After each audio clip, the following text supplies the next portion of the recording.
नमस्कार। आज के इस एक्सप्लेनर में हम सीधे एक ऐसे विषय पर बात करेंगे जो सच में सोचने का नजरिया बदल सकता है। हम बात कर रहे हैं भगवान दत्तात्रेय के 24 गुरुओं की। और कमाल की बात यह है कि इनमें से कोई भी गुरु किसी स्कूल या आश्रम का हिस्सा नहीं था, बल्कि उन्होंने इन्हें सीधे प्रकृति से खोजा था।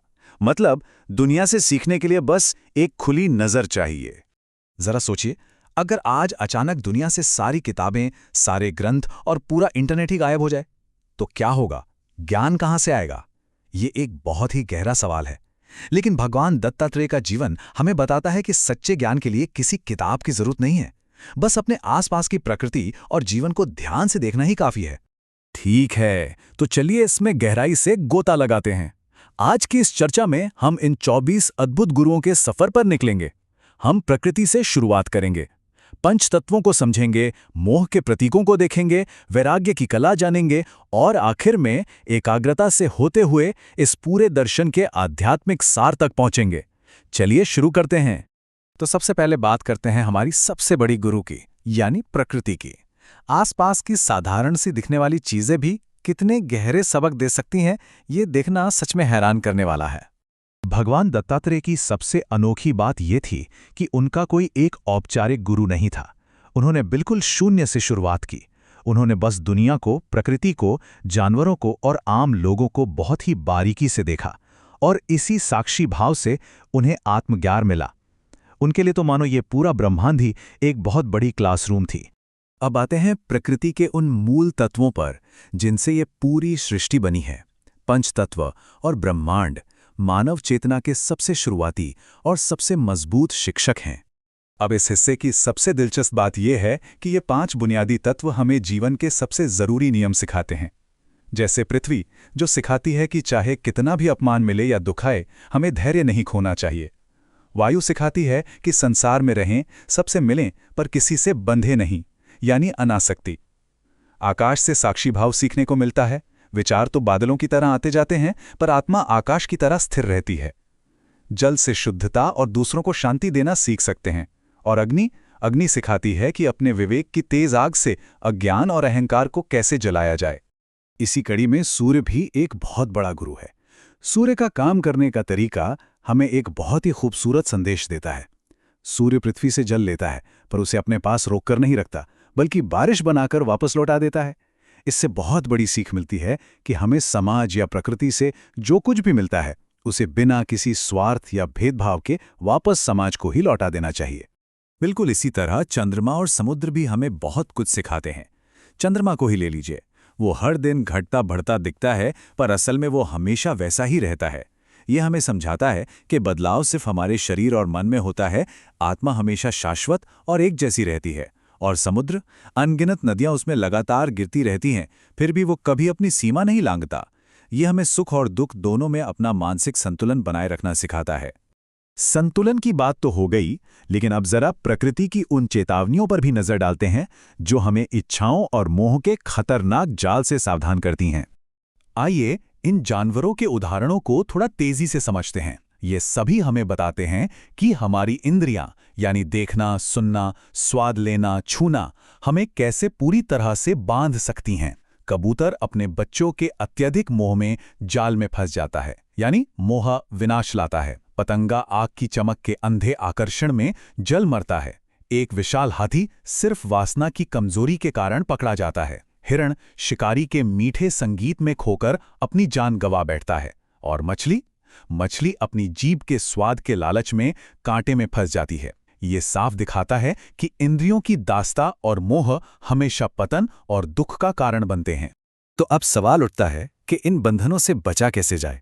इसका जवाब हमें प्रकृति के उन उस्तादों से मिलता है जो अनासक्ति, यानी चीजों को छोड़ने और संतोष में रहने की कला बखूबी जानते हैं। और ये तुलना इस बात को बहुत ही शानदार तरीके से समझाती है। एक तरफ मधुमक्खी है जो लगातार मेहनत करके शहद इकट्ठा करती है, लेकिन आखिर में कोई शहद निकालने वाला, जिसे मधुआ कहते हैं, आकर वो सब ले जाता है।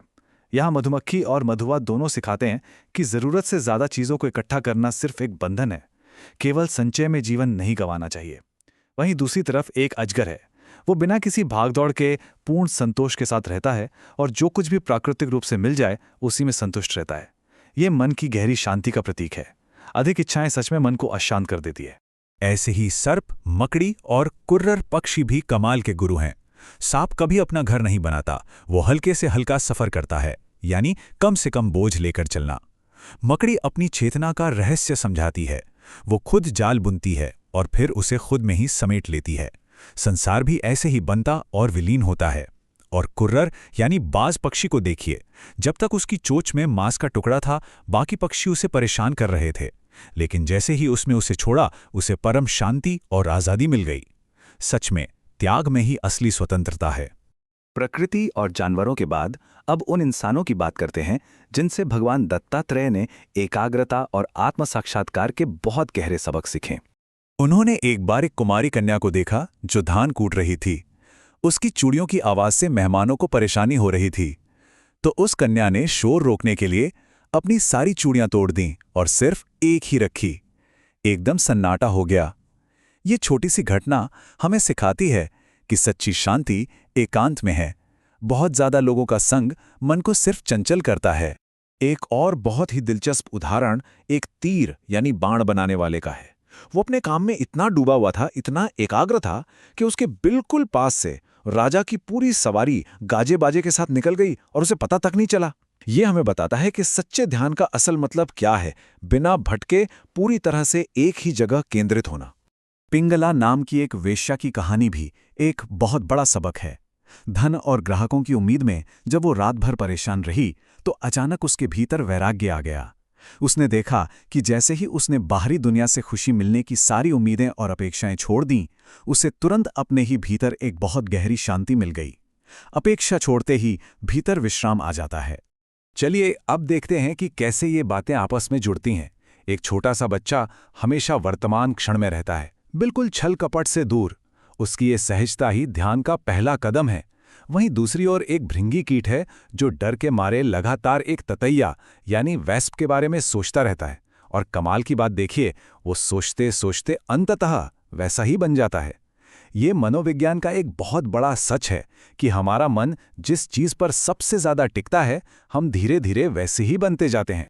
अब हम इस एक्सप्लेनर के आखिरी पड़ाव पर आ गए हैं, जहां हम इन सभी 24 अलग अलग गुरुओं की शिक्षाओं को एक साथ जोड़कर दत्तात्रेय के संपूर्ण आध्यात्मिक दर्शन को समझेंगे। तो सबसे अहम बात जो निकल कर आती है वो ये है कि ये पूरा संसार ही हमारा गुरु है। हमारे आसपास घटने वाली हर छोटी बड़ी घटना हमें आत्मबोध की शिक्षा दे रही है। सच तो ये है कि बंधन बाहर की दुनिया में कहीं नहीं है, वो सिर्फ हमारे मन की आसक्ति में है। और मुक्ति कोई ऐसी जगह नहीं है जहां हमें जाना है, बल्कि ये तो बस चीज़ों को देखने का नजरिया बदलने का नाम है।